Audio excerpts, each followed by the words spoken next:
सच्चिदानंद रूपाय विश्वोपत्यादेतवे तापत्रय विनाशाय श्री कृष्णाय वर्ण सच्चिदानंद भगवान की।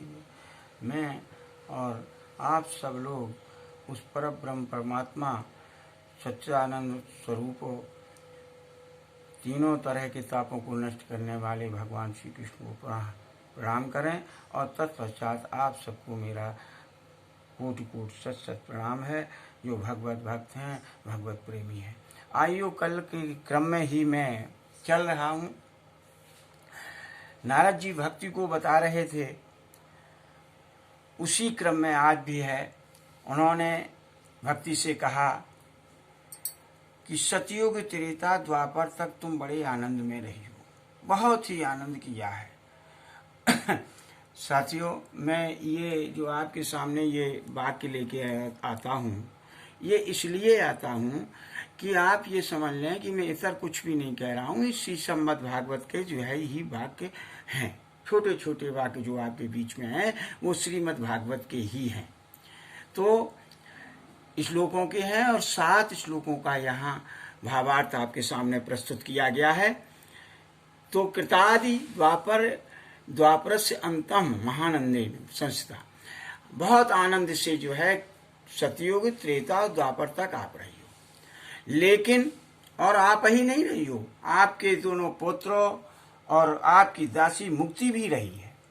लेकिन जैसी कलयुग प्राप्त हुआ, जैसी कलयुग ने आया, भगवान जैसे यहाँ से धाम को चले गए, वैसी कलयुग के आने पर मुक्ति आपको क्षीण होने लगी, उसको रोग हो गया और वो आपकी आज्ञा से कहाँ चली गई? वैकुंठ धाम चली गई, तुरंत वैकुंठ धाम चली गई। लेकिन देखिए, आप अपना प्रभाव देखिए, आप अपने को क्यों नहीं समझ रही हो?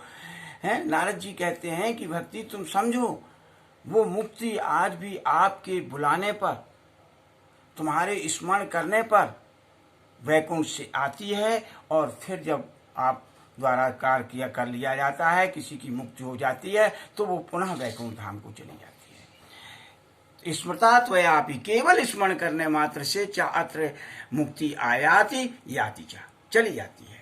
त्वया मुझ पार्श्वे, और ये जो पार्श्व में तुम्हारे ज्ञान और वैराग्य जो हैं स्थित हैं, इनको तुमने स्नेह भर अपने पास रख लिया। कहने का तात्पर्य सुनिए, फिर हम वही कहना चाहते हैं कि भक्ति से ही ज्ञान और वैराग होता है। भक्ति को जो है ज्ञान और वैराग देने से उत्पन्न करने के लिए पुत्र रूप हैं, उनके जो है भक्ति जिसके अंदर है उसके बाद अंदर ज्ञान अपने आप आएगा और वैराग्य भी चला आएगा। बस उसको ज्ञान और वैराग को जो है सम्मान देना है। इसलिए जो है ज्ञान और वैराग भक्ति के हमेशा साथ रहते हैं। ये सब है। और ज्ञान वैराग्य जो है कलयुग के आ जाने के कारण लोगों के द्वारा उपेक्षा करने से वो वृद्ध हो गए। यदि आज भी ज्ञान और वैराग्य की तरफ लोग भक्ति के माध्यम से बढ़े, सत्संग के माध्यम से बढ़े, तो निश्चित रूप से ज्ञान और वैराग्य भी चेतनामय हो जाएंगे। कहते हैं चिंता ना करो, नारद जी कहते हैं भक्ति से कि चिंता ना करो। हैं? कलयुग आगे ये आइए, कलिना सदृशः कोपि युगो नास्ति वरानने, कलयुग के समान कोई युग नहीं है। उन्होंने कहा सतयुग भी इतना अच्छा नहीं है, त्रेता भी इतना अच्छा नहीं है, द्वापर भी अच्छा इतना नहीं है जितना कलयुग है। उन्होंने कहा कोई युग ही नहीं है कलयुग के समान। क्यों?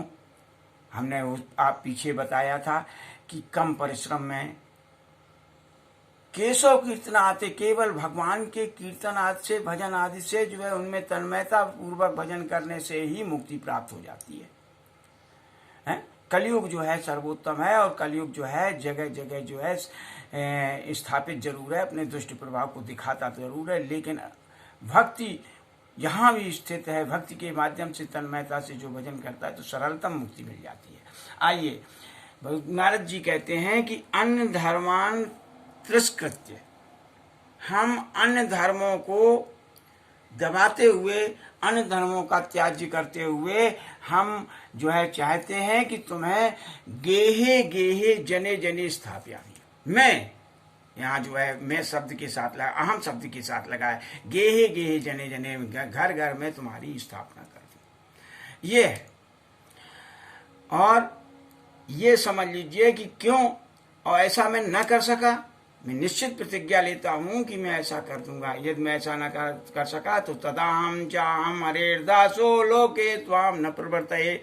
यदि मैंने संसार में तुम्हारी प्रवृत्ति न की, तुम्हें प्रसिद्ध न कर दिया, तुम्हें फैलाया नहीं, भक्ति का जगह जगह घर घर में जो है यदि स्थापना न कर दी, तुम्हारी स्थापना न कर दी, तो हम हरिदास नहीं है। कितनी बड़ी शपथ ली कि हम भगवान के दास नहीं हैं। हरे ना हम हरेर्दास हो, मैं हरे का दास नहीं हूं।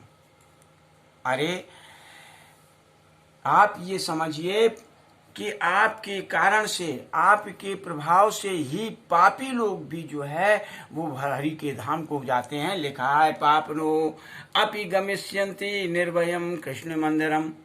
कृष्ण के धाम को जाते हैं, परब्रह्म परमात्मा के धाम को जाते हैं पापी भी। किसके? आपके प्रभाव से। तो चिंता क्यों करती हो? चिंता करने की आवश्यकता नहीं, किसी भी तरह चिंता करने की आवश्यकता नहीं। मैं उद्योग करूंगा, मैं उपाय करूंगा जिससे ज्ञान और वैराग्य भी जो है सचेतन अवस्था में आ जाएंगे, निश्चित रूप से मानिए। तो फिर आइए पुनः मैं नित्य की बात कहता हूं कि सत्संगति और भक्ति से बढ़कर के इस कलयुग में कुछ भी नहीं है। हम दूसरों के साथ भक्ति भावना से, तन्मयता से भगवान का स्मरण कराएं, प्रेरित करें लोगों को, जिससे भगवान का स्मरण करते रहें, सत्संग करते रहें, आध्यात्मिक चर्चा करते रहें।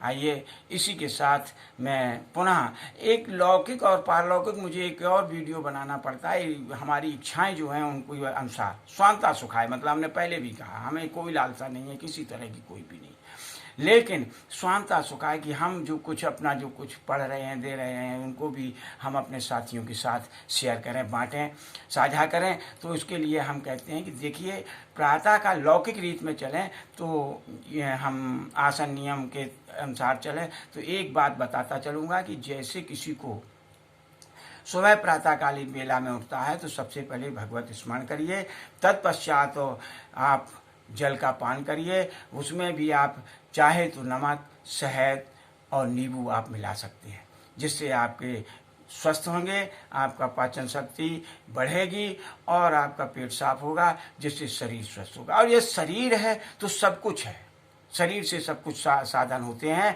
शरीर के बिना कुछ साधन नहीं। स्वस्थ शरीर से साधन होते हैं, शरीर से नहीं, स्वस्थ शरीर से साधन होते हैं।